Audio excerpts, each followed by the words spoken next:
very difficult to actually get around. There's only certain roads that we can take because of sniper positions, and in some parts drivers really have to gun it to get across to avoid being targeted. The streets are mostly deserted. The majority of residents are staying indoors or have already fled. Just the constant sound of gunfire nonstop. They used to bury the dead in the old graveyard over there, but once government forces came in, they stopped being able to do that.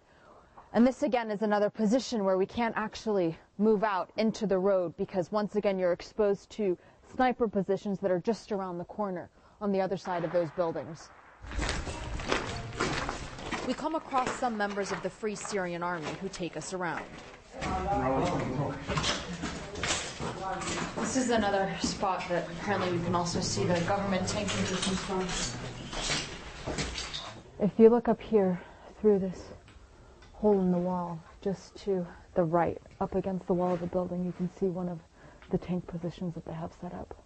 This room that we're taking the video from, just take a look at it. There's a baby's crib right next to the bed, a Winnie the Pooh bag hanging off of the side of it.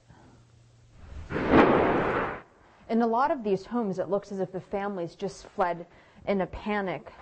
Shoes have been left behind, and obviously there were children who were living here. One can only imagine what took place because this building also was hit in one of the strikes.